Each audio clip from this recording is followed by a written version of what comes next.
start from saying our names. I'm Katarina. We have Julia, Justin, Tess, Jacinta, Tamsin, Adrian, Ross, David, Veen, and Peter is coming as And well. Peter, But we'll just get on with that. Here. And Yeah. you are on, darling. So just start talking. What? You can start talking. You are live. I see. Well, hi everyone. Hi everyone. Good to see you all. Hello. Morning, Bob. Good to see all the smiling faces.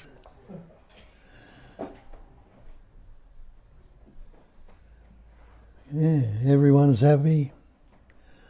Wei Wu said years ago, "Why are you unhappy?" Because everything you say, everything you do, think, everything you say, everything you think, and everything you do is for yourself. And he says there isn't one. There's no reason to be unhappy if there isn't a self, is there? That's what we point out here, that there is no personal self. It's the one self that's patterning, shaping, forming, experience, expressing as everything. That's what they call the Atman, or the self, not the personal self. The personal self has us believing we are this person, this separate entity, this individual. And of course, if that idea is with us, there's always that sense of isolation, separation that's there, insecurity, vulnerability. But if it's all the one essence, nothing separate, there's no chink in the armour, is there? If it's all that. And that's what we ask you to look at. And if you haven't already recognised it, and some of you have here, I ask you to look and recognise that you are already that. And the so-called search then becomes the problem. Because the search would imply there's something you haven't got. And you will get at some future time. Well, there's another thing that we locked in the belief of: time. If you investigate time and see how real that is, it appears to be real, but when they put it in the great perfection, is non-conceptual, ever fresh presence awareness. That is all there is. So time has a beginning and an end. Even if they believe the beginning is a big bang millions of years away, it's got to have an ending sometime. But what is this presence awareness? When does now begin? We'll try and grasp it right now. Okay, I've got it. But it's already gone. And it's happening again. It's all spontaneous.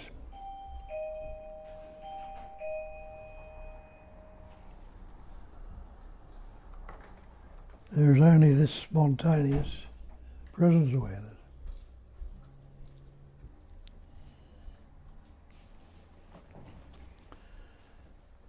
And investigate that and see if what we're pointing to is true or not. when did you begin? Well, naturally, you'll say, I began at birth. But can anyone actually remember your birth? You look into it, you say, you'll know you can't remember your birth. Why can't you? Because you didn't have any words. How could you say, I was born? When you came out of the womb, you had no words. And didn't have any words till you're about 2.5, when the capacity of reasoning develops in you, and your parents fussing around you, repeating these words all the time, and you picked up on them and learnt words. So what's it say in the Bible? In the beginning was the Word. The Word was with God. The Word was God. All things were made by Him, by the Word. And there was nothing made that was made without the Word. So that beginning didn't happen till we learnt words. Until where it tells you in the beginning was the Word. But the first couple of years of your life, you were alive, living and being, but without the Word. And there was no sense of separation in that wordless, timeless, spaceless beginning. You were just the livingness, the beingness.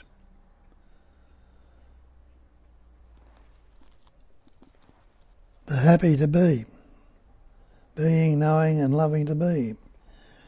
And that's what they call in the scriptures, Sat Chit Ananda, Nama Rupa. That is existence. Chit is consciousness, or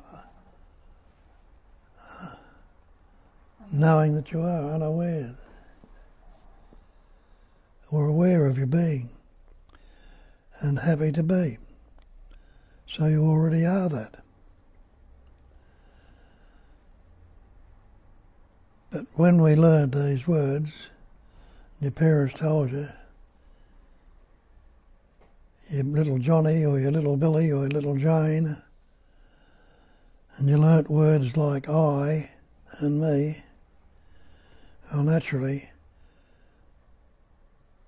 you put the label on, I am Bob, or I am the Australian, I am the good fella. We put these words on to give us some seemingly pattern, shape or form. Because it seemed to be so in this manifestation. And have a look at the manifestation around you. Everything around you is words, labels. The tree's a word, the sky's a word, the space is a word, the water's a word, you and I are words. And without the word, could you say it was beginning or ending? Or could you describe it or separate it? You couldn't. So we realise that every word you've ever spoken or ever likely to speak has been picked up along the way. It's all been learnt. And the word is not the real. Have a look at it and see. Take the word water. Can you drink the word water? Can you swim in it? Can you drown in it? You can't. The word fire, can you cook with it? Can you heat yourself with it? Can you burn yourself with the word? You can't. So what's this word I or me? Just a concept or a label we put on that sense of presence, the knowing that you are. Anyone who is unaware right now, and you realise, no, I'm not unaware. Anyone who is not being right now, No, if I'm not unaware, I must be. And I'm happy to be. So you are that existing. It's right now. You are that consciousness, or awareness. You're not unaware, and you are happy to be. So that's how they describe the absolute or the godliness. So God is just that sense of presence, the life essence that you are, the knowing that you are.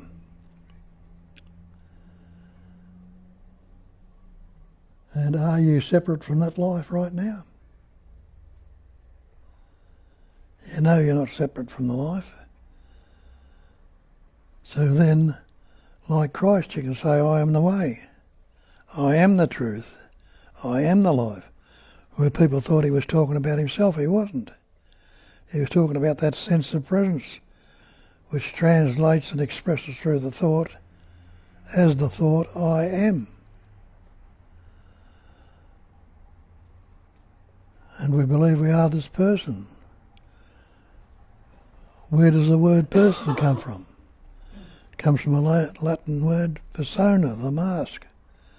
So what really we're talking about, this label we put on myself, I am Bob and all the rest, is just a mask, it's just a concept. It's not what I really am.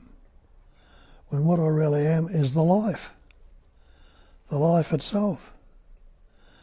And you look at that, you'll see that all this manifestation is suffused with that life in different patterns, shapes and forms. It's the one life expressing, patterning, shaping, forming and experience through everything, as everything. And you must be that. So that's what I need to investigate and see for myself if it's true or not. And that's what's happened here, and it's been recognised as that I amness is the sense of presence, it's what I am. I am that amness, or beingness, or loving to be. I am that. And isn't that the great mantra? I am that. Now when you see, look around, you realise that everything is that, because that's the chair you're sitting in, that's the space you're in, that's the room you're in, that's the tree, that's the flower, everything is already that.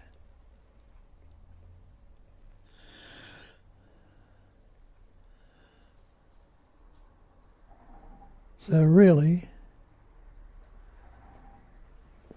is there anything to search for? Is there anything to become?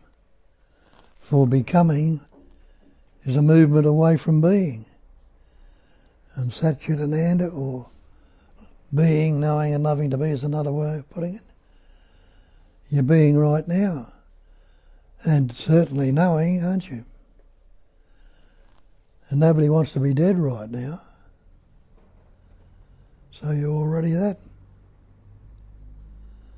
Being, knowing and loving to be. Well, try and separate that beingness and realise that you're calling yourself a human being. And if you believe in this God, this supreme being, God is the supreme being. But what if you take away that word supreme, take away the word human? Does anybody stop being right now? You don't. So you're being without any of those words. And that's being, the ing, is it's not becoming. It's not will be. It's being right now in this immediacy, this presence awareness. Right here and right now, everyone sitting in this room is being. You don't have to try and become, But you've got all these conceptual image and labels based on past events and experiences and conditioning, which when you look at it is really a dead image. It's not what is actual right now. The past is dead, it's gone, it's finished. And think you've got to transform that image into some greater power or higher power or godliness.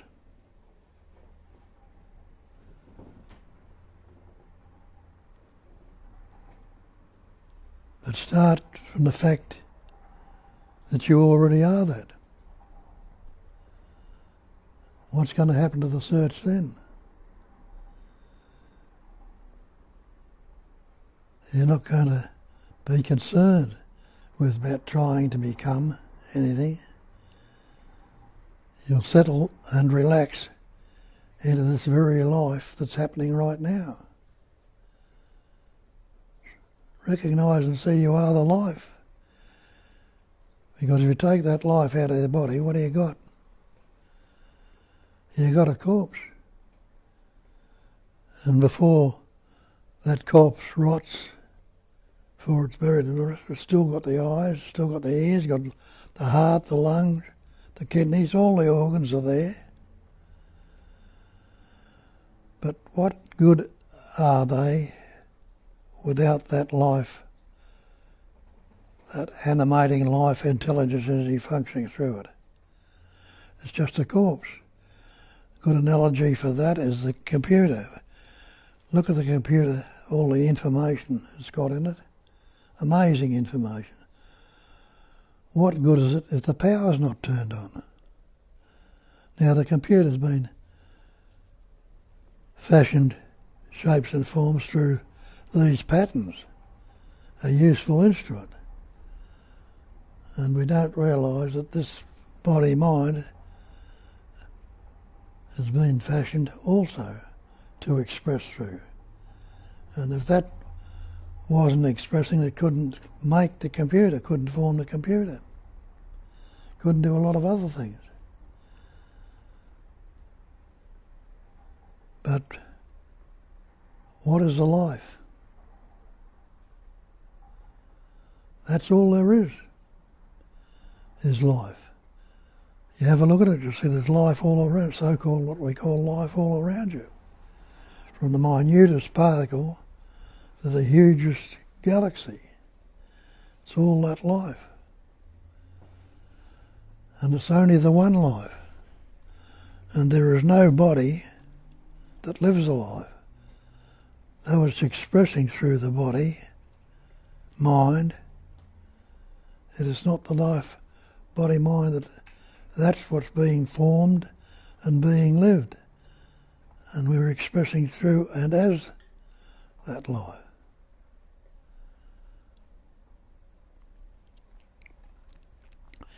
And that life that you are is suffused innately with an amazing and wondrous intelligence.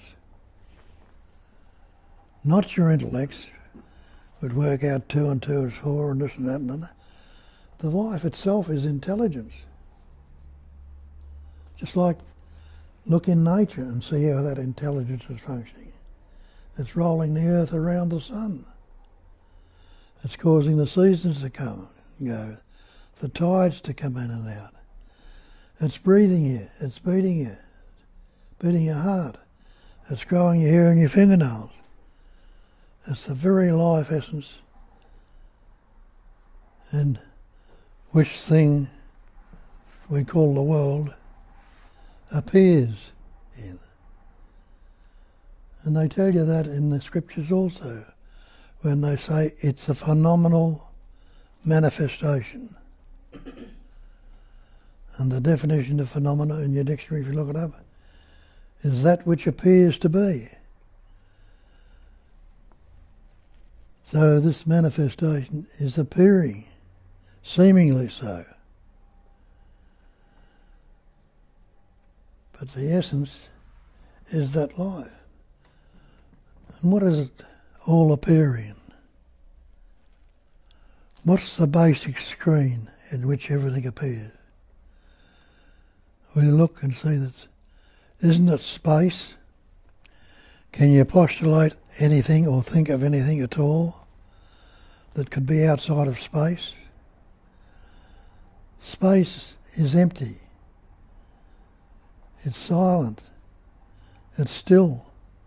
It's no thing. And yet all this manifestation, have a look in this room. All the things that are in this room appearing in that space, which is in the room. The room itself is in space, because the walls and the ceiling and the floor are not chopping out the space. And have a look at that, and everything else, the trees are appearing in space, you and I, and everything else appearing in that space, in that silence and that stillness. Space is empty, as I said before, and it's vibrating, it's a movement, seeming somewhat of a movement, because there's not a real movement even. It's just a sort of a throb, a pulsation, or a vibration. Space is empty, it's no thing. Can something come from nothing? Well, when you look at it, you realise that something cannot come from nothing. And yet you and I and everything else in this room are things. All appearing in that space, appearing in the no thing. So the appearance is only seemingly so. It's not the actual. Everything appears to be so. And it's all transient, all changing. It's all that vibration, throb, pulsation that's vibrating. And we think it's time. Time, what we call time, has a beginning, a middle, and an end. We'll have a look at this. When does this now begin? Can you pinpoint a time when you were born? You can't. You didn't know anything about it because you didn't have any words. So you can't say. But you see other things come into existence. But that very existence they came, seemingly appeared, is it the same existence that is now? Or is it constantly changing? And you realise it's constantly transient, constantly changing. Now is the past, it's gone.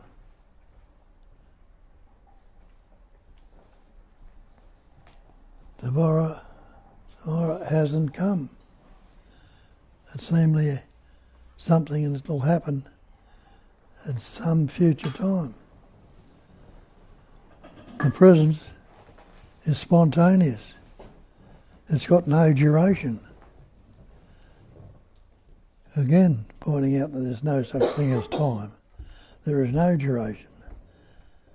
It's just a throb or a pulsation. So you look at it along these lines and you realise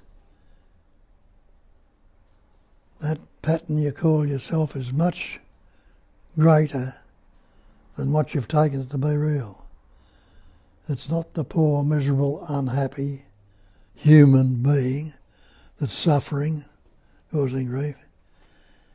It is that same absolute intelligence energy that's being, knowing and loving to be, that's forming all these pattern shapes and forms and expressing through and as them. And you are that. Ram Dass, who was around a few years ago, he made the statement, be what you are. Don't pretend to be what you're not. You're not this human being. You are the reality. And that's what you need to be. And that's what you are. And it's quite simple and quite easy.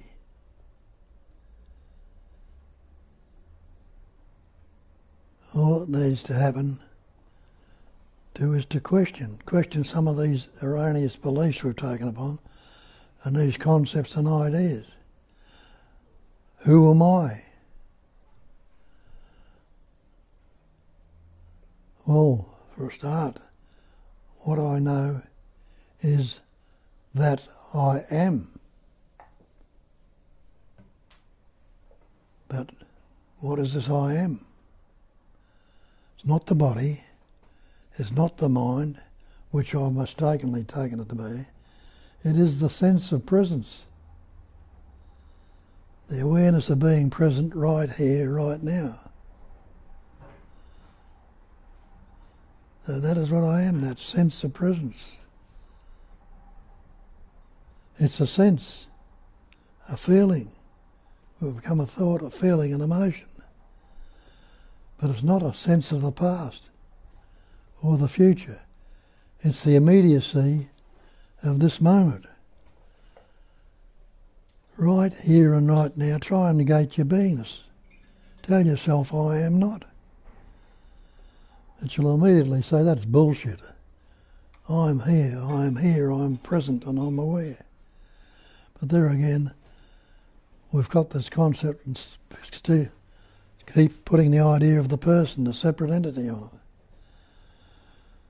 It's natural that we took that on because we learnt the words. When your father and mother told you, little Billy, or Johnny, or whatever your name was, in the sense, I am little Johnny. And you took it on, and we've believed it ever since. But you're here, looking into it, it means you haven't been quite satisfied with that. And you start to look a little bit further, look along different lines. Because some of the old scriptures, that you're a sinner, you're an evil person, and you've got to reincarnate, and you've got to die and become something else. All of these concepts, and that's all they are, concepts and beliefs we've taken on, have got us bound. You're bound in this idea that you're a separate entity, an individual, a person. And you've got to become something, because that's what you've been told. But there's always been some down through the ages who've gone a little bit further and gone into it and pointed to the truth. The Taoists say the way that can be spoken about is not the way. And the Buddhists will tell you the great way is not difficult for those who have no preferences.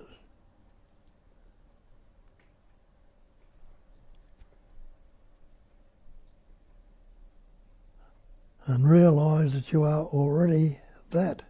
That is all there is.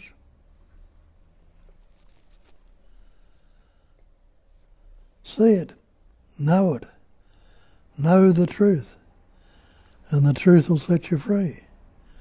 Not believing in it. What happens when we take on the capacity of reasoning? We don't take that on till we're about 2.5, when that develops in us. Before that you've got no words. When we start learning words, we've got this capacity of reasoning. And that's when we start discriminating. I am this person and I'm not good enough, or I'm fearful, or I'm anxious.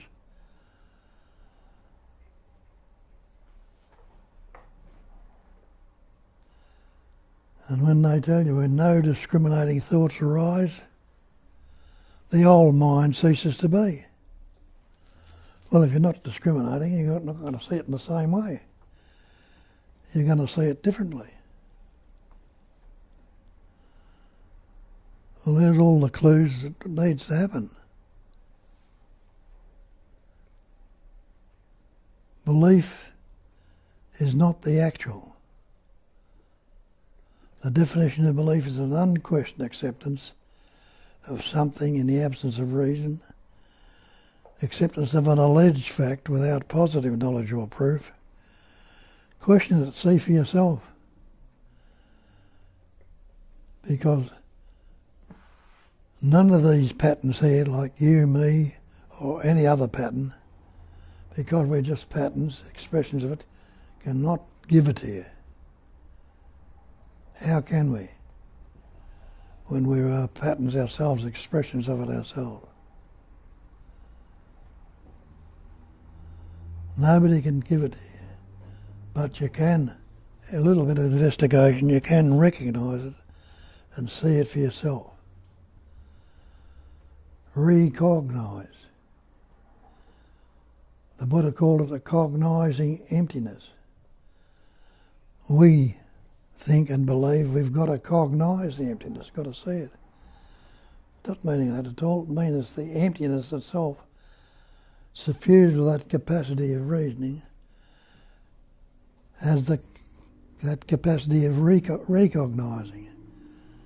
It's the emptiness that is the cognizing emptiness. It's a cognizing emptiness. The emptiness of itself is cognizing. And the Buddha made the statement that emptiness is form. As I pointed out earlier, all these patterns, shapes and forms are all that emptiness. And it's emptiness that's forming them all, and the forms can be nothing other than the emptiness, whether you like it or not. You and I and all these other patterns are empty forms.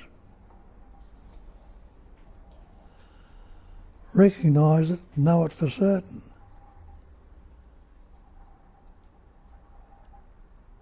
And be that unfixated awareness, not where you're fixating on something to the exclusion of other things.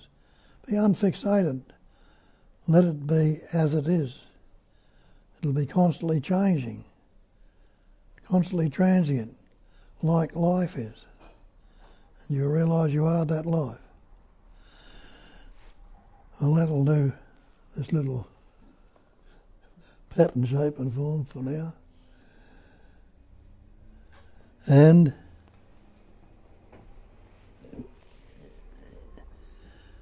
it's up to each and every one of you. Got any doubts or questions, ask them if you're looking at it for the first time. But if you looked into it for a while and got a bit of a grasp of it, express it. Because somebody might resonate with it that haven't heard it in that particular way you're expressing it. And that's how it's transmitted, if you like to use that term, or passed on from one to another. It's recognised or resonated with. Resonate with it. As they say, know the truth, and the truth will set you free. So you want to start? Okay, I'll just welcome everyone who's online with us, and I'll just read a couple of comments that we have from online. And we have a lot of good morning messages and love to everyone from John, Kathy, Vivek, Tanya, Surrender, Zen, the Edan, and Alison, and many others. James said a nice sort of a welcoming quote, morning lovers of truth. The truth that you are. So that's a nice beginning.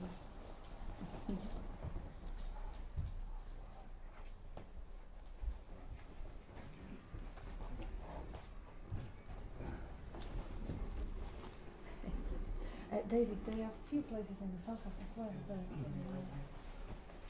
It's warm. Unnervingly warm. Sorry for that, we have a little bit of an action. Here, Bill says, it is so simple we deny it. To think that is all there is. Love the way it expresses through Bob and Cat. Thank you, Bill. And you preach it, sailor, says Chris. And Hi Chris, good to have you here. And he also says, what is the relationship between knowing and the emptiness? Can I answer that? No relationship, it's one. No relation is one. And It's one essence. mm, The knowing is just a vibration or a throb or a pulse that's appearing in the cognizing emptiness. yes, one way it expresses the emptiness vibrates into the cognition or consciousness. Seemingly vibrates. Yes. It's not even a full vibration because that'll be time and again. But it's somewhat of a throb, what they call spander or a throb or vrill or different labels they put all over there. Yeah. Vivek says, no preaching, only pointers are shared. Only being. And Chris says, was Nisargadatta Maharaj, how was Nisargadatta Maharaj personally? Any recollections? Any comment of personality of Nisargadatta? I love the man, that's all I can say. It's not, what would my concept or idea about him, would that be any more real than anybody else? Yeah, so he was lovable. And Amarnath, everything comes from nothing, beyond everything and nothing too, beyond word and thought. And Chris says, wonderful, wonderful, wonderful. Think without thinkers, says labels, says Amarnath. And that's it for the comments. So anyone would like to jump in and share something or ask question or contribute to the meeting? The stage is open. Are you ready to jump in, Peter, or you? No. Well, no. No.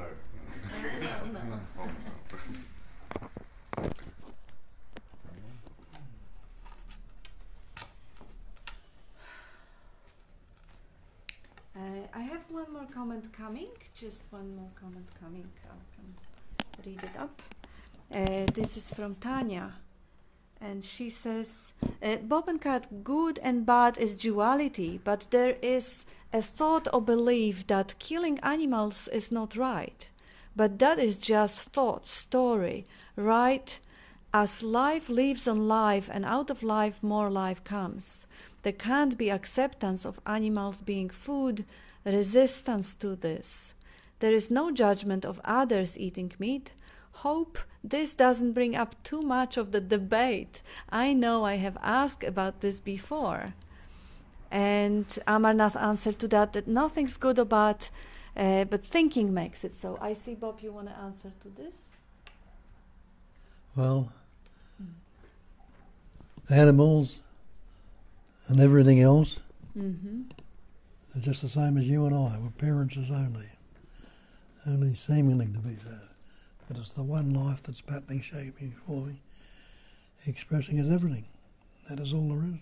Yeah, they're like, is it okay to kill or eat dream animals too? That's a question.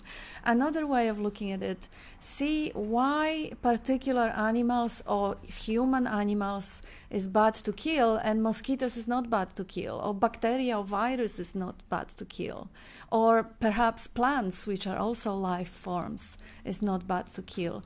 See, notice the subtlety in the identification as this complex form of consciousness and sense of superiority of more complex form of consciousness, because those are all concepts.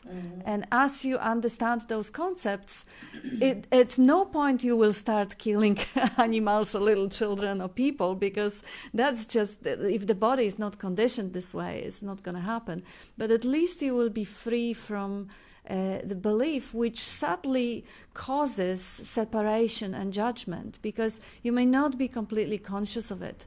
But if you decide that this is your identity, you're not eating meat because this is bad, and even though you may have no concept that other people eating meat are not bad, there is a separation, there is a difference, there is a sense of superiority, because the good and bad is the idea that separates us. I agree, you disagree, I am right, you are wrong.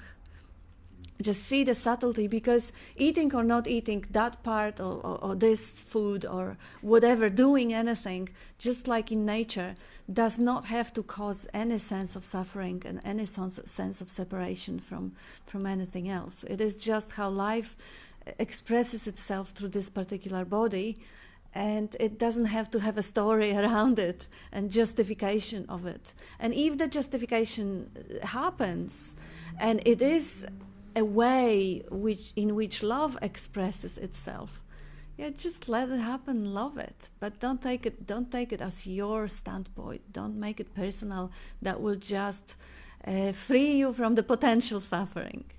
And yes, love the animals, express the love and care, but see that story coming up, because that's not you doing it. That's just what comes up from the conditioning. And enjoy as it comes. You wanted to say something, Julia? Yeah, just like kind of chiming in. I think that a lot of all the shoulding that we do is really divisive. You know, that we don't do any of it.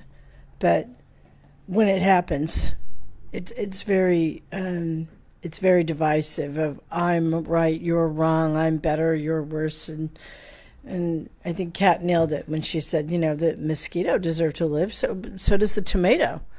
You know, I mean, I've heard that trees have communication with each other, and I thought it was very interesting. I heard once that the lima bean will actually, to save itself or whatever from predators that will want to eat it, it can send out other signals to get other things to eat those predators. It wants to live too, so don't eat the lima beans.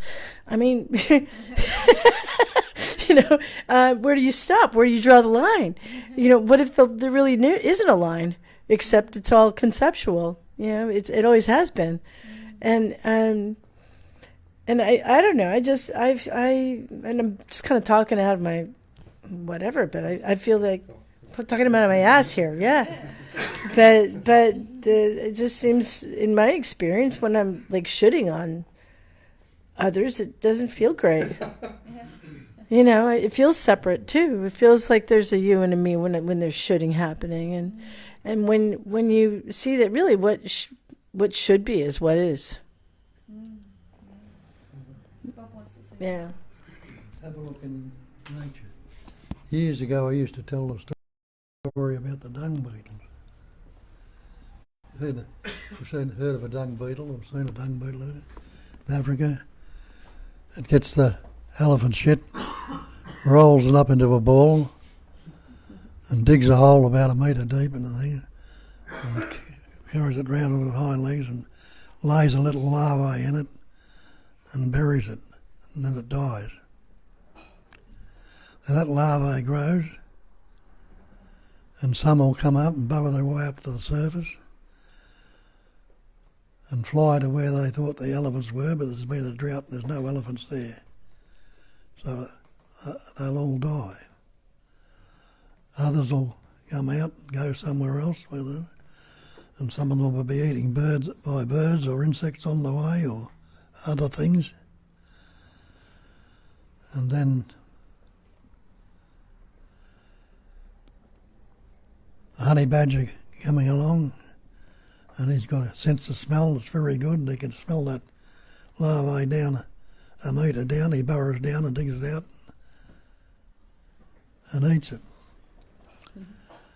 So all those things lost their life, but there were ample more eggs laid for enough to keep the people going, keep the dung beetles going. Just the same as out there in the garden there's a tree. That tree's got hundreds of pine cones on it. And all of those pine cones will have hundreds of seeds in them. Now, all those seeds are not going to sprout. The corallers will come along at a certain time of year, know they're there, and they'll get and crack every pine cone off there and break the seeds out of it. Others will fall on the road and get crushed by the cars and that. Some will go in the garden, and I don't want hundreds of pine trees going in the garden. I'll thin them out and weed them out. See, life lives on life continually. So we're all arguing about this death and don't need to do that. Well, naturally, if you're not moved to do it, or you don't want to do it, you don't do it. Mm. But it will happen in spite of you. Like this virus is going on now. It's killing thousands of people. It's not the first one that's ever gone around. There's been plagues in Europe many, many times, all over the world, killed out millions of people. But there's always been enough to survive. For our life's very prolific and it's around it. So each thing has a purpose. Now half of that life wouldn't survive if the lion didn't eat the prey or all that sort of, or some parts of it, if the Eskimos didn't eat fish. Mm-hmm. Or, I mean, what are they going to live on? Snow? No, but that's true, you see. Life is continually living on life, and life is prolific in its way it renews itself. And you and I are the life. All the bacteria are in this body. They're all life. They're getting life out of it. And take a couple of antibiotics or something. It's like the story about the 3 germs. Oh, I hear that. The story of the 3 germs? Yeah. Okay, let's hear it. Yes. This bloke's feeling a bit off, so he goes to the doctor. And the doctor says, "What's wrong?" He says, he said, "I'm not feeling too good." He says, "Been eating all right?" "Yes." "Yeah, but then no trouble at all?" "No." He says, "Temperature seems pretty right." But he says, "How's your bowels?" And he says, "They're good, doctor. Regular as clockwork. 9:30 in the morning, on the dot." Well, he says, "They sound okay." So away you go. But there are 3 germs in his body. One says, "Did you hear what's going on?" He's seen the doctor. And the doctor's going to give him an antibiotic. Sorry. What are you going to do? Well, one says, "I know what I'm going to do." He says, "I'll get into his brain. I'll be safe there." Another one said, No, that's no good." He says, "I'll get in his kidneys. The kidneys will be the show." And the other one said, "Well, you two can do what you like." He says, "I know what I'm doing." He says, "I'll be on the 9:30 out of here in the morning."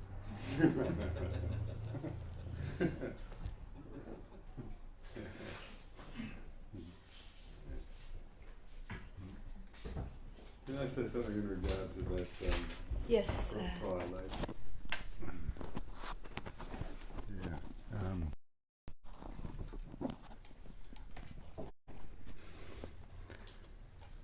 I think trust is important too. You know, you hear the message from Bob.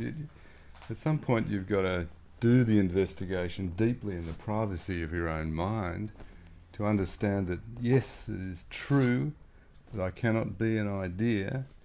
Therefore, there must be something else going on. It cannot be in my conceptualization that I find my being. That's my true self. Yeah. Once one has done that and really got the direct experience of knowing that that is true for yourself, it stands in contrast to the world, which is tending to drag you back into the complexity of ideas of all kinds.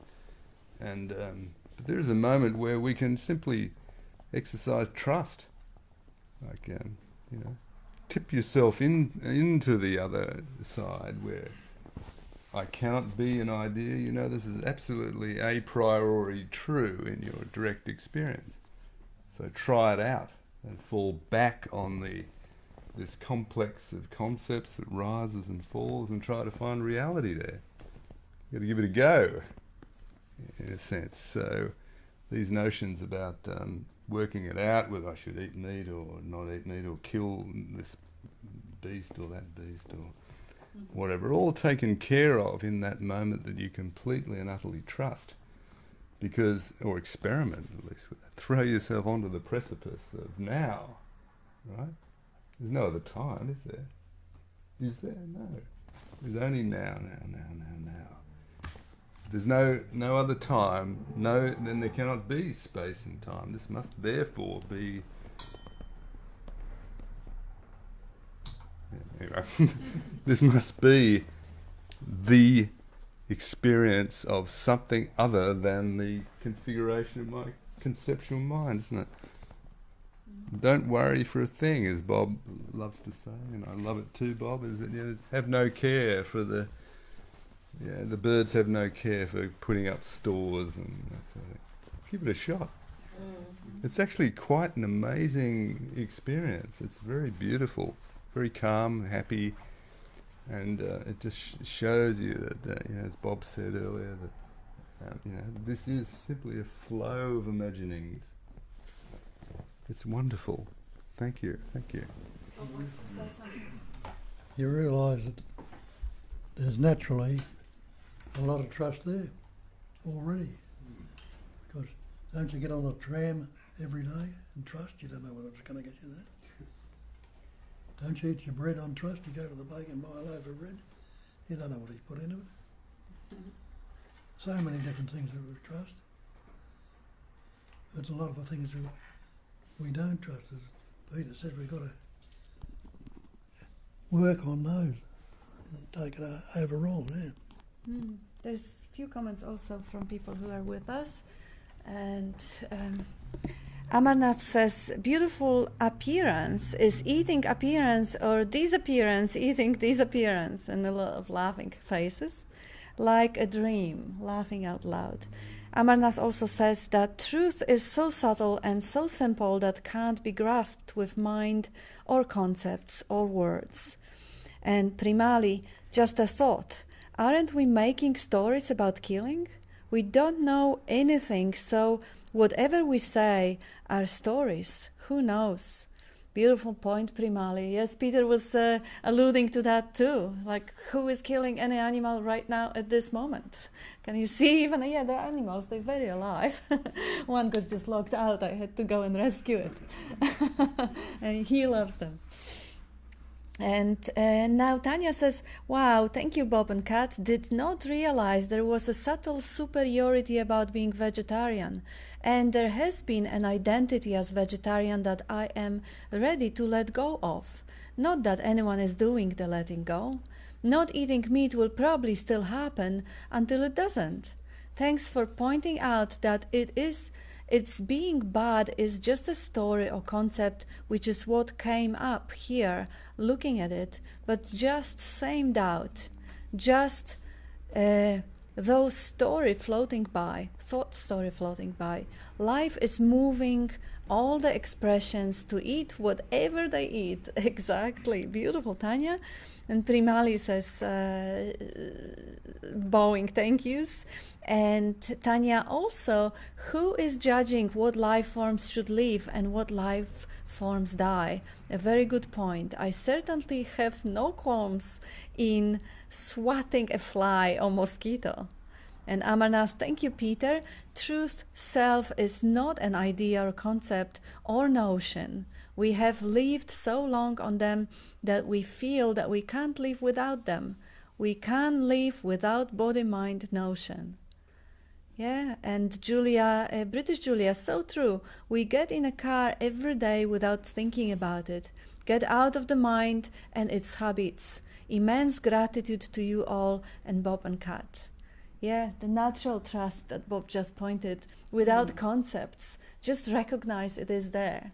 Like, there is no way to waking up, or it's just a recognition, simple recognition, moment to moment, because there is no other time. Yes, and recognition, and out of that, the natural gratitude flows, that nothing is wrong, right at this moment. Concept of killing animals, recognized, it is a concept. Concept of time, story, future, recognized, concept. Without those concepts, or with them being recognized for what they are, what are you? Where are you? Just here, just now. And that's very simple and very graceful and very easy and very peaceful and very joyous. So we're just coming back to that recognition. Whatever doubt, whatever thought, yeah, keep them going and smile at them. See what they are. They're just a nice little entertainment sort of vibrations. They're not serious, they're not true. They're not dangerous, they're nothing. They're just a dancing light. Did you want to? No. Again, talking out of my ass. I grew up in New York, where the word, I heard this quote once, I just thought it was funny. Trust me means fuck you. Trust me means fuck you. Okay? In New York. Yeah. Trust is not really something that can be forced, and I really like what you were saying, at least about I had to have a certain amount of trust to be able to get in the car. And at the same time, I was thinking about what, I think it was my son was asking, we were talking about what is happening here. And I think he tried to think of it as a philosophy. And I'm like, I think that a philosophy would require a certain amount of trust. I think a better way to describe all of what is happening here is more of an investigation where trust is not required. Okay, trust also kind of like that idea of trust implies a belief,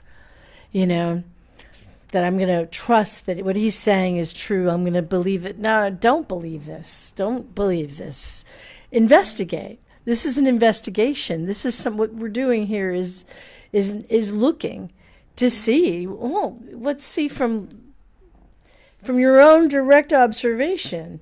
Don't believe what I'm saying, that if I say, all right, I personally have been a vegetarian since 1995, but I'm a hypocrite, as Kat knows, because I'm not a vegan. Okay. I don't know. I don't know. I was just thinking about this trusting and believing. What I've loved about what we're doing here is investigating. This is something we're all just looking from our own observation. Can I have a problem without a thought? Is this thought really is this something you can grasp onto, or is it just like I don't know. I think it's more like birthday candle smoke. When you blow it out, it just sort of moves on. Enough smoke, though, can seemingly cause damage. Then again, that's all dreaming too. So, whatever. I've got really good. I've got really good comment from Michelle, and thank you, Michelle, for being a little bit of a devil's advocate and then contributing to the discussion. Michelle says, I kind of disagree. I think suffering is real, and we have a natural tendency to avoid suffering for ourselves and others. So that it may include the tendency to save the animals. Beautiful, and thank you for that. Yes, as a body, we have tendency to avoid pain and follow pleasure, because that's how the body has been calibrated. But what we are pointing out here is that we are not necessarily this body. The body with its tendencies to avoid pain and follow pleasure is the vehicle through which life essence expresses. But recognizing yourself as a life essence doesn't mean identify with the body or as the body. And it doesn't mean also to exclude the body. It's just body is one of the forms through which it expresses. And absolutely, it expresses as pain and pleasure, and as a tendency to follow bliss, and a tendency to adore beauty or love beauty. Yes, totally. And I love that you include that part of being vegetarian, which comes from the compassion. Because yes, there is that beautiful part in which you want to diminish the suffering. You want to spare those little brothers of yours from unnecessary pain. It doesn't mean that killing is actually causing suffering. I think actually not killing is maybe causing more suffering, but that's just few documentaries that we've seen with Bob, after which he stopped eating meat. because of the conditions in which the meat is being produced, the way it is the animals are being treated to actually deliver that meat. The killing is actually releasing them from the suffering, the cow or the chicken or other animals. But I do love, I see where you're coming from, Michelle, and that's beautiful. And thank you for throwing it into the pot. And there is a couple of more. Tanya says, smiling at the stories and recognizing without the thought, I am not body, mind, or anything, not located anywhere. Although it appears there is a location in the body. That's how it appears, absolutely. Otherwise, where would you have to see, and the seeing happens from certain position or perspective. Or yes, beautiful. Amarnath, can we enjoy without enjoyer? Story can be without teller or listener, just as everything. Phenomenal. That's how it is. And Tanya, you are not a hypocrite, Julia. You are just not moved to give up the animal products. Tanya, coming from you, this is precious. And Julia is really happy right now. Yeah, such a hypocrite. I can't give up pizza. Well, yeah, that's don't take credit for even that. Yeah. It's just what's happening. Vivek says, if everything is concept, then better act. Choose part of the concept, knowing love in all beings. And see that happening, because you're not the doer. Just don't take credit even for that, Vivek. And thank you. And Amarnath says, when ego recognized as phenomenal, it's manifestation of self. And it is a manifestation of self. Okay, yeah, ego is manifestation of the one essence, whether recognized or not, because everything is a manifestation of that one essence and nothing is not it. But try and find the ego. Maybe there isn't such a thing at all. I mean, people call ego a personality pattern, so they say dogs and cats have egos. But that's just a matter of what you define as what, because without the thought, show me the ego, there's no such thing. It's just a bundle of images labeled. It's worthy of investigating exactly what ego is, I think, because I think maybe a good definition, and if you were to give it a word, and it is really just a word, isn't it? Would be, though, if you give it a word, it would be the identification as a doer, that there's a doer. When I go, ego. Yeah. So no doer. When you see that the I was a myth, there's no one to do anything, right? I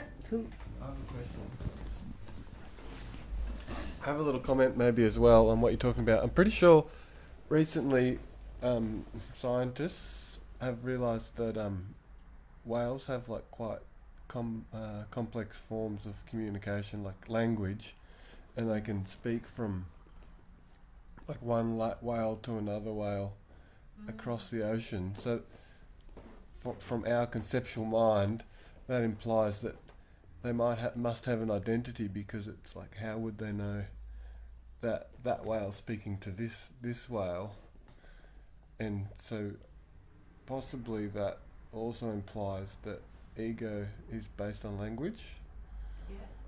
Yeah. Yes. So it's possible that these whales also have egos. Yeah. I found that interesting. I have a question for Bob after. Yeah. It's all on sound, isn't it? Yeah. Sound's a vibration, so. Yeah. So maybe they just identify with a particular vibration, but they have to identify, I suppose, don't they? If otherwise, yeah.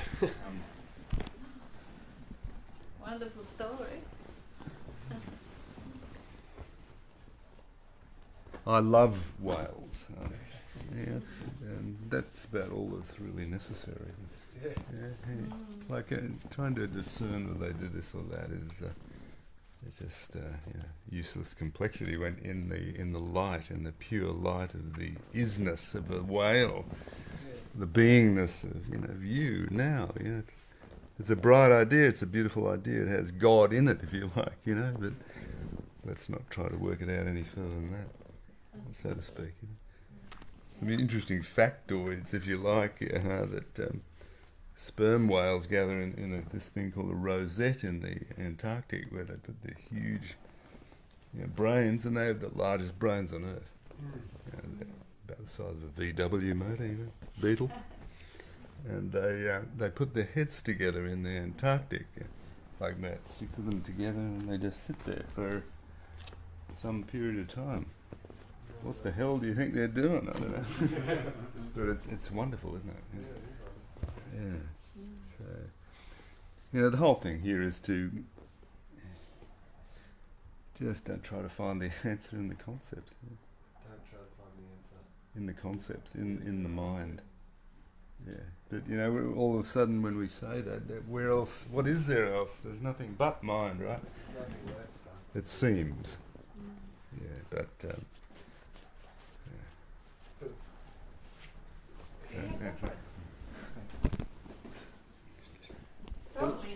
It leaves you with nowhere to go, but that's kind of the whole point, I think. Exactly, you got Yeah, it. yeah. So sit in the Yes, but- uncomfortableness of that for a minute and just feel it in its entirety. Yeah. See where it leads you. It sort of leads me to my next question. I think once you sort of get some understanding or some non-understanding, however you want to put it, that there is no self, or there is no ego, and so there's nothing that you can really do, but you can seemingly still do things, and it appears that you can. So then, I suppose there becomes levels of being caught up, or maybe not the right term, but there becomes degrees of being caught up within the self. So seemingly throughout the day you're caught up in, say, a story about this or my preferences. At that point, is it better to just stay caught up in the story, or once you've realised, I suppose you're not really caught up in it anymore? Yeah. So there's nothing left to do at that point.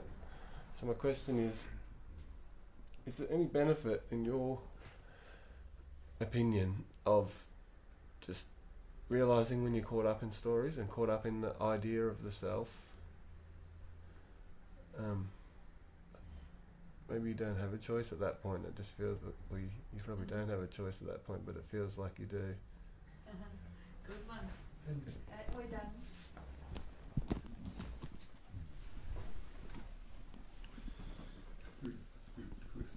Yeah. The recognition that you're caught up, then you'd ask yourself, who's caught up? Me. But wait a minute. Is this me real? What's me? Is it just a word, just a sound? Is there anything there at all that's caught up? What's wrong with right now if I don't think about it? Ask yourself those questions and see what you can say. Hmm? And then even who's asking those questions? Yeah, That's a good question. that's it. Just a constant investigation And then, and what do you recognise when you ask who's asking the question? That the questioner is the question itself. Who am I is a question. Who's the questioner? Me. I am the questioner. So they cancel each other out if the questioner is the question. Left with present awareness. Who am I? It's not really a who, is there? It's more of a what. A what? Yeah, it's probably a better. Yeah. I kind of feel like. The who implies a person, doesn't it? Or, Yeah. And an entity. yeah, who? I kind of feel like a better question is what. Yes. Or what is this? That's kind of. Because like when I say that, it feels like there's something other than, but this. Or I, you could say, what am I? But then I is like a. What is that? What is I that? is identification too, isn't it? Identity, isn't it? So, but You can this, also look where. That will be Yeah, interesting where is because you this? can't locate it either. no. So where is this, or what is this, or Yes. yeah. Mm-hmm. It's the when you're asking, because most commonly it's phrased, "What, who am I?" Is that sort of to, so you realise that there's no who and there's no I, so it's sort of like, because that's probably the most common question. Naturally, you would start with "Who am I?" because everyone seems to want to know who they are. Yes. It's like it's in pop, even in within. Yeah. Sorry. Yeah.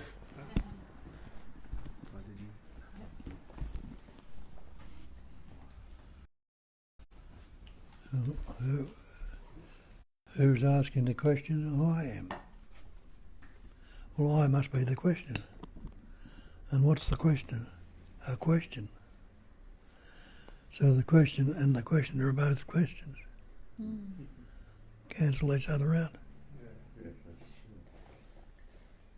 And that question is really game changing. Yeah. I mean, it's.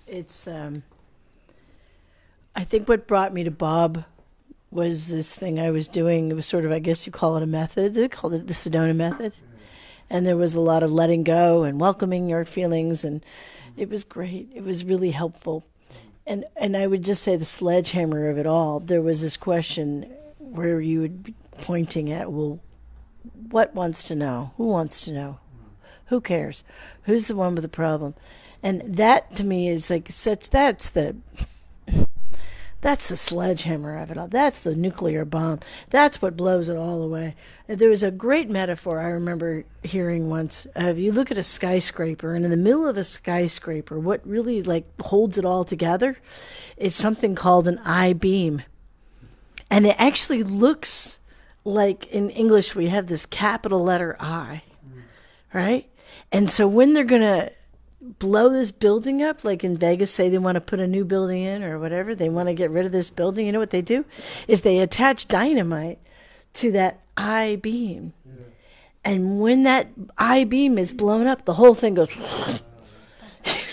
it just, yeah, it's a beautiful thing to investigate. And I think that what I'm trying to get to was, I'm just remembering a story of shortly after I first started chatting with Bob.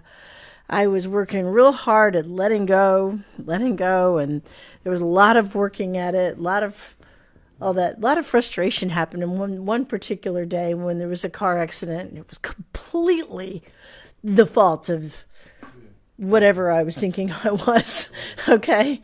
And I had heard this quote, "What's wrong with right now unless you think about it?" And I'm like, nothing's wrong. Problem is, Bob, I can't fucking stop thinking about it. And then he just says, "So who's thinking about it?"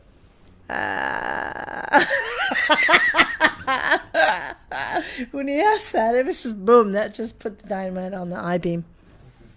You know, it's beautiful. This is what. Oh, sorry. So once there's, I suppose, an intellectual understanding and moderate experiential understanding of this, what this is, like habits come back especially when things seemingly go wrong. Is that like the last thing? Is that like the test of how deep the recognition is? Like if like say something can really go wrong and there's no I going, well, this is happening to me, because it's when you're sitting on a cushion and you you ask the questions and there's just empty space, and you realise that empty space is cognizing, or that it's aware itself, and that I feel like I'm like sitting down or just even getting comfortable somewhere, and it's quite easy just to I suppose let go and not be the I. But then when things get tough, seemingly get tough, is that the test? Like,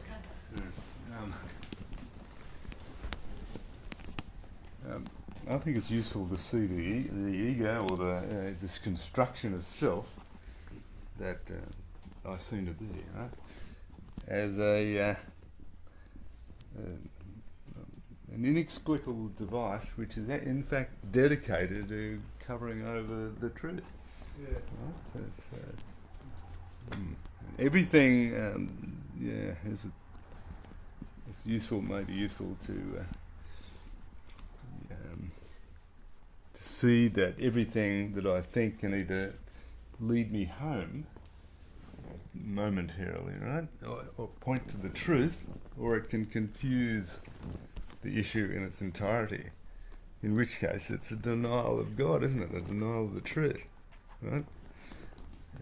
You see that? Yeah. Yeah, well, maybe I'm talking out of my arse. Probably am, Bob? How about we hear from somebody else? I might chime in. It feels like over the last several years, like there's been a lot of deep scenes where the me has been seen through, the me's sort of collapsed. You see, there's no thinker there. It's just all conceptual dreams, etc. And you know, you go through life and you're in a lot of different environments. Feels there's a lot of pressure, a lot of conditioning, I guess, and it feels like stuff can get triggered and sparked and almost dragged back into the dream, where you go unconscious again with the dream briefly, and you come out and see that it's just a dream again. So it feels like, I think this is a story that perhaps at some point there's going to be a definitive establishment in that non-being, that non, as Bob was saying, that non-fixated point. I like that, but there's no point that you're looking from. There's no centre to it, which is beautiful. So I've got to let go of this whole plan, maybe, and obviously any plan, expectation is all thought, all me, blah blah blah. So yeah, it's just that flip-flopping at times can get, there's a frustration. Yeah. Anyway, I know that's going back into story, but That's beautiful and Yeah. vital. You want to add something, Dean? No. No? But I don't. Yeah, I think that story that you're sort of both describing, like it's been experienced like here quite a lot, and it was until it just became a story. So then, when you're lost in it, it's like it just actually started to become fantastic because there's no destination, there's no final goal, and then it's like in the immediacy, everything can just completely transform. So it's sort of, I found it was really there's an okayness and an acceptance of all that game as it appears, without looking for any form of like solution, outcome, future goal, or place. You know, some position, like some central point where there is none. There's no fixated point as such. So then the whole movement, lost, found, good, bad, like it's all just a show. But the story is it also, isn't it? The story Yes. that essence. It is. It's being Expressing. caught up in the stories it still, but at the time it doesn't feel like it, does it? Yes. That's what we have.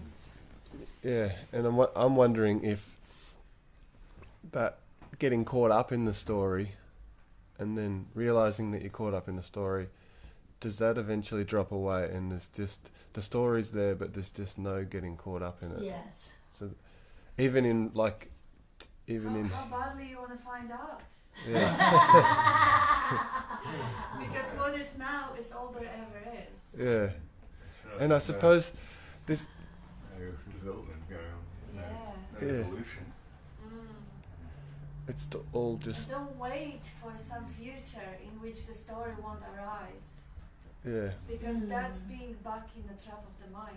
Yeah. Sorry. Say something? Were you going to say something? Were you going to say something? Oh. Oh, go ahead.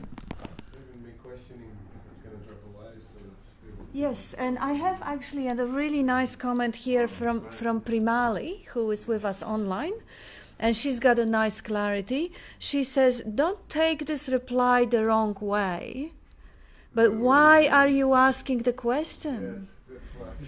And beautiful, Primali, thank you for that comment. You see how every why question or every question is still engaging with that conceptual mind, is still making stories, is still really designed to entertain the intellectual capacity, or one could say the conceptual self or the image, rather than engage with this present moment, with this magnificent, miraculous moment that will never be the same again. And we do appreciate questions because that's how this moment appears. It unfolds as a session of questions and answers, but really engaging in more doubts, digging more questions. Initially, it feels like answering them will silence the mind. But the mind never stops. It will come up with thousands more questions, or it will start repeating itself with more questions. The thing is to actually understand that the conceptual mind cannot ever get the answer, because the conceptual mind will always design some future, some goal, some idea of getting something for the me, the separation. And yes, it will never be enough. Good point, Julia, because that's the point of the seeking mind. It wants to seek. The seeking mind, this is the identity of the seeker. That identity has to be recognized as a false costume and dissolve. And then the question, oh, is that ever going to end? Or am I going to get better? Or am I going to get more pleasure? Or is it going to feel like there is no me? Or is it going to feel like there is no fixation? All those questions, they stop arising, because if there is no seeking mind, there is no questions. And that is when everything unfolds as it always have, and it always will, without the presence of the seeking mind, the one that wants to know, that wants the truth, that wants to find it and keep it for itself, wants to understand it. Because that one is the conceptual image. That one is the core of a fiction. See that core of a fiction, the one that wants to know, that wants to understand. That is the me. Sometimes the me might feel like someone, oh yeah, but I just want to be safe and confident, or I just want to be, always dissatisfied, slightly dissatisfied with this moment as it arises, and always looking for solutions, the seeking self or seeking mind, the seeker.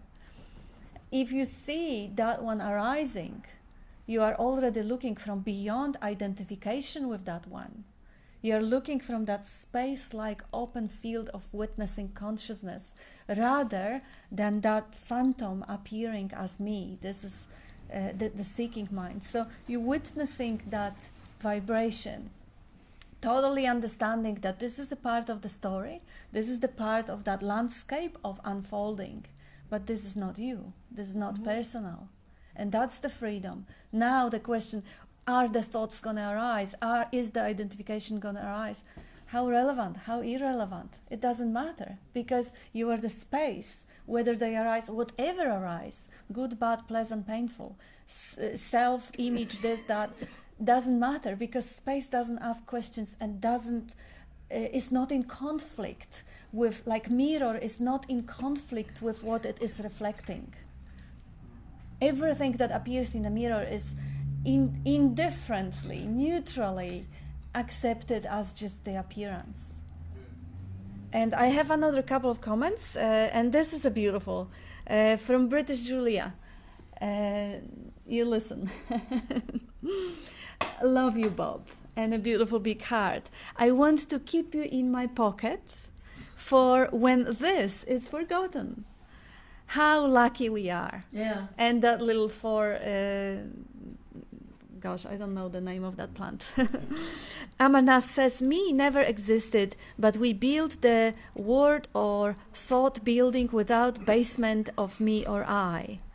And Tanya says, quite mind-blowing to see there is no one doing. An action happens and thought claims I did it. For example, weightlifting happens here, though claims Todd claims, I squatted 65 kilos today. Congratulations. I am happy with that. But the life moved the body to perform that action. You have never done anything. That's exactly right. Yes, that's beautiful. And Amarnath, only our thought comes and goes, image on image, not the screen, non-conceptual awareness. What is not coming and going is self. And Tanya, relate to that a lot, Adrian. A lot of flip-flopping here. Amarnath, we frequently forget me or I itself is story which cannot withstand investigation. I want time and persons do not exist. I want time and persons not exists. And Michael, thanks Bob and Kat, and much love from Michael. And love to you, Michael. And Byron, yet people insist on a meeting full of explanations and words. They cannot accept silence. And also, Byron, sorry I missed the question earlier. I've seen he was saying that I hardly ever see the same people coming back. How come that people come only once or so? It could be anything, like the whales can have and not have an ego. Some people may resonate straight away and never need to investigate again, and it happens. And some people may not understand a word, and they may come back in 10 or 20 years, which has happened. Or that might just not their cups of tea, and who cares? Life moves them. Yeah, most people come because they want to adorn themselves with some kind of nice idea or some sort of better idea of themselves, right? I would say. I don't know. That's just another idea as well. Well, just two examples. A few days ago, I was driving up towards Cottles Bridge and listening to the radio, and there was a very interesting interview going on between the announcer on the program and a musician, and it was quite intriguing. And every now and then the announcer would just put in some music which seemed completely appropriate, and the music was interesting. And before long there seemed to be sort of presence was available, and there was an openness, and that openness was great. And the music was, I would say that there was a lot of presence in the music and everything. And I was still there, and I was enjoying the music, and I was appreciating what was happening. And it just seemed that there was a recognition that what was happening was love. And then the other example is yesterday, when my wife sort of jokingly told me that she'd had a little accident on the way home in the car. And then there was no openness. Everything closed down, and there was just I and me reacting to the situation. And yeah, it was terrible, because she managed to scrape the side of the van against the hardest possible point you could find on a Toyota Hilux, which is the bumper bar at the back at the corner. And so this bumper bar on the back of the Hilux had a few little specks of orange paint on it, and that's all, and you could polish it off. And it sort of ripped open, almost ripped open. That's what it felt like. It was really personal. That's great, yeah. It was It was like it'd been wounded. So that's just, and that was really shut down, painful, isolated, separate, the whole bit. Nothing like a car accident to bring out the me, huh? I have a couple of I got comments. a new car during the week, and it's all, like just the thought of it. Like I've had a car I don't care about for so long, and now I've got a new car. Oh, we got one I don't care about more. That's a wonderful example of how peculiar the identification can be. Identification with the nation, with the possessions, with the roles is amazing. I have a couple of comments here, and we are about to go for lunch, hopefully. Judith says, stunning, Kat, I love your explanation and I love the innocence. Don't take credit, good or bad. Thank you both, Kat and Bob. Yes, it's that simple, Joe. Thank you. And Tanya says, wow, Kat, what you said about identity as a seeker and questions really landed here. No need to ask any more questions. The questions do indeed seem to keep the attention on the story rather than life I am. I would like to say more, but I am speechless with more silence, peace, and stillness here. That's beautiful. Byron was just saying that people can't land at silence, and Tanya just did. And Amarnath, question the questioner, not the content of the question. Wonderful point, Amarnath, absolutely. Me appears as others, two sides of the same coin. And thank you for the most resonating, illuminating, and beautiful meeting, says Tanya. Love you all.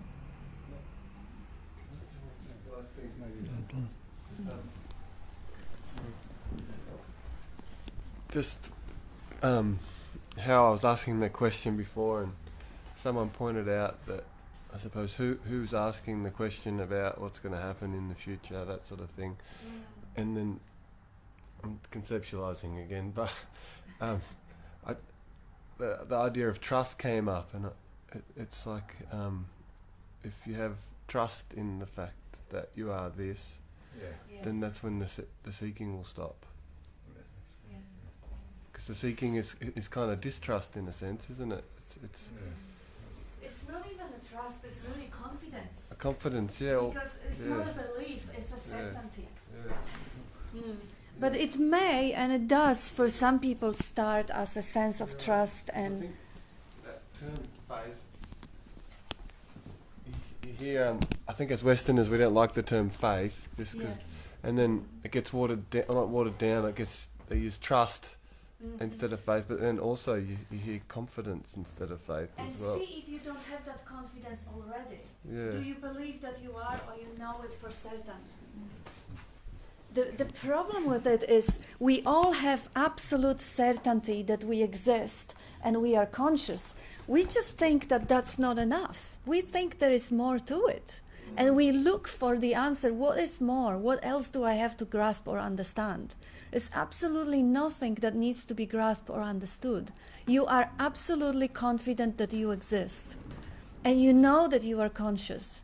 That is it. If you can relax in that, and if you can have trust, confidence, faith, whatever you want to call it, in the fact of your existence, Sat Chit Ananda, I'm being, I'm conscious, and I wouldn't prefer to die right now. So that is the reality, Sat Chit Ananda, existence, consciousness, peace or stillness. But we want, the seeking mind wants something else. Give me something more. There must be some sense of, some food for the mind. No, relax that seeker and land in the certainty of existence. I am and I know it. Do we exist? Try and not be. The question was, do we exist? What exists? Is the image, is the phantom, is the imagined persona? Try and not be. Just for 5 minutes. Just try it right now. If you can stop being. You are existence See if you itself. can. Yes. And now defining that existence. Existence is. Now, what you define the existence as, the costume you put on it, that can be questioned and thrown away. But the fact of existence cannot. Keep trying not to be, and that is your certainty. From a subjective perspective. From any perspective, and every perspective. Oopsie. I think.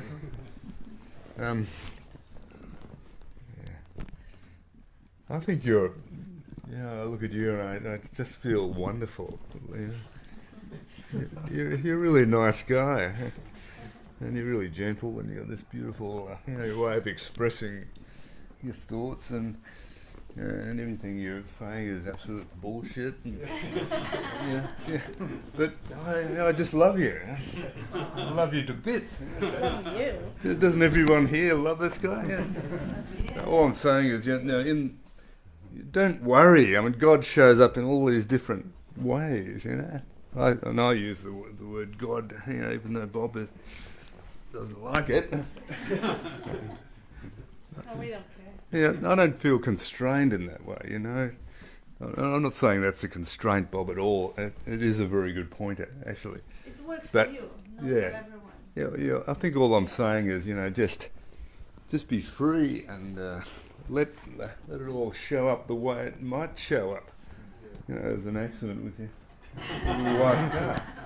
But wasn't that beautiful in the end, right? Yeah. When you brought all those ideas together in one package, and you saw the beauty of the, in the pain and suffering, so-called, for a moment, and it all became one singular, beautiful experience, didn't it?